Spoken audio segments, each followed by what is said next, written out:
In chapter 14, question 11, they're giving you an ester, and they're asking you for the products you get when you break it apart. Now, there are two ways you can break this apart. You can either break it apart by adding NaOH, that's sodium hydroxide, which is a base, or you can break it apart by adding water. In each case, you'll start with an ester. Remember, that's a molecule that has a carbon double bonded to oxygen, single bonded to oxygen, single bonded to carbon, somewhere there. And the two carbon chains could be different in different molecules.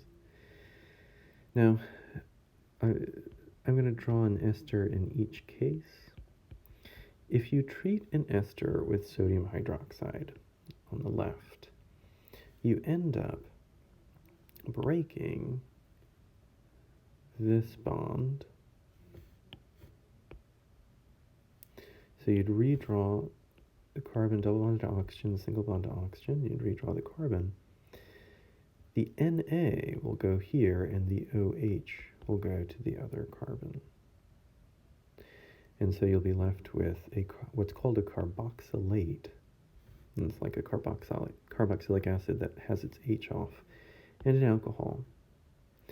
On the other hand, if you treat the ester with water, you still break that bond, that same bond, but now, instead of having the carboxylate, you just have a regular carboxylic acid, and you also have the alcohol on the other side.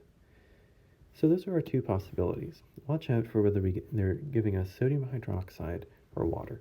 And the reason why these are important, on the left side, this reaction, taking an ester, your fats are esters, triglycerides are esters.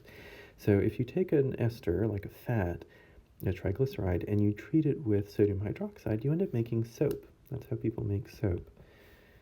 If you take triglycerides and you treat them with water, you end up breaking the esters apart, and that's the first step in digesting triglycerides, digesting things like olive oil or the fat in the steak. And so that's the significance for these reactions that'll come back when we talk about biochemistry. So, let me draw this ester as a skeletal formula. I tend to think that's a little clearer. I'm going to number these just so I can keep track. So let's say, okay, 1, 2, 3, and then double bond to oxygen, right? 3, 2, 1. Single bond to oxygen, and then the other side we just have one carbon. Okay, so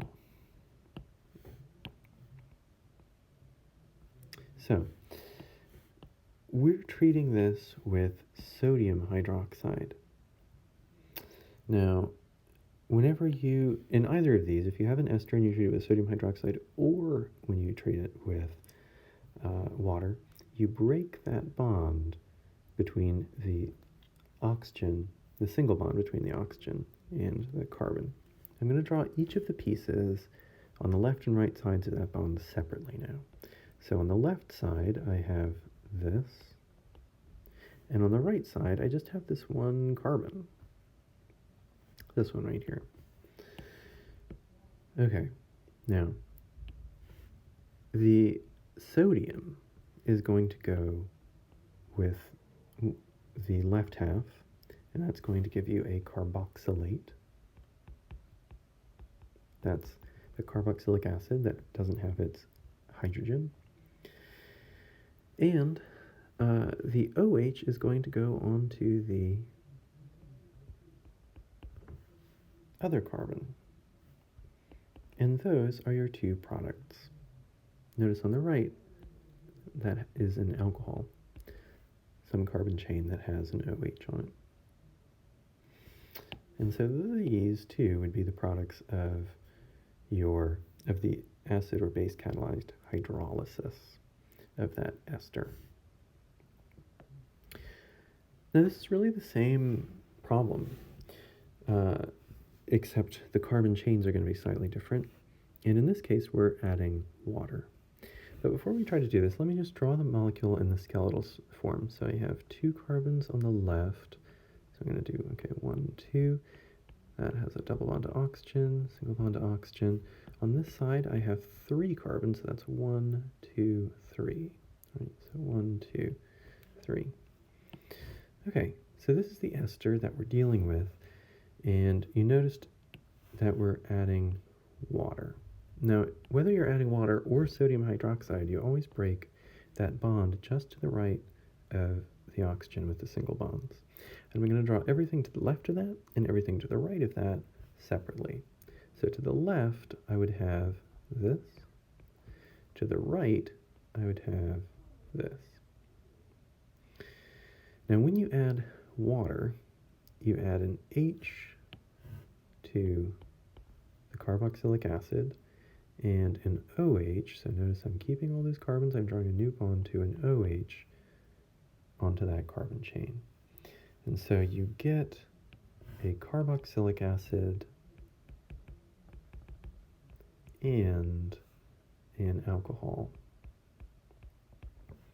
So you can take an ester, treat it with water, with a little acid and heat, and you get a carboxylic acid and alcohol. And in this particular molecule's case, you get this particular carboxylic acid and this particular alcohol. Okay, let's try to do it again. Different molecule. Let me redraw this as a skeletal structure. So I've got 4 carbons there. So 1, 2, 3, 4. Have that double bond to oxygen, or single bond to oxygen. On the other side, we've got 2, so 1, 2. And so this is the ester that they give us. Now, they happen to be treating this with water in the presence of an acid and heat, but they're treating it with water. No matter what they're treating it with, you break that bond to the right of the oxygens, immediately to the right of the oxygens. And so I'm going to draw each part of the molecule to the left and right of that bond separately. So here, to the left, I would have this, and to the right, I'd have just that. Now, when they're adding water, you add an H onto the carboxylic acid, and notice I'm adding a bond here to an OH onto that other carbon chain. And that leaves you with, oops, so these are separate things, that leaves you with a carboxylic acid and an alcohol. So when you hydrolyze that ester, when you break that ester apart with water and a little bit of heat, the 2 molecules you get are these 2 specific carboxylic acid, this specific carboxylic acid and this specific alcohol. All right, let's try one more. So again, I'm going to redraw this as the skeletal structure. The ring is already drawn. That's a benzene ring as a skeletal structure. We've got that carboxylic acid there, oxygen here. Now on the other side of the oxygen, we just have 2 carbons. So let's say 1, 2. Okay. Now, we happen to be treating it with sodium hydroxide, NaOH. No matter what you treat it with, break the bond to the right of the oxygens. So to the right of that oxygen with the single bonds. And I'm going to draw everything to the left and everything to the right of that separately. So to the left, I have this molecule, or that piece. And to the right, I have this molecule. Notice that the bond that I drew the red line through, I'm not taking into account. I'm just drawing everything else to the left and to the right. Now, if you are adding NaOH, the Na goes onto the carboxylic acid. In this case, it's a carboxylate. And the OH, notice I'm drawing that bond in. The bond goes to the O, not to the H. The OH goes on to the other carbon chain. And so you're left with that carboxylate. And remember, a carboxylate is a carboxylic acid that's missing the hydrogen that makes it acidic. And then I'm also left with an alcohol. And so these 2 molecules would be the 2 molecules you'd get if you hydrolyzed the ester that they had above there with sodium hydroxide.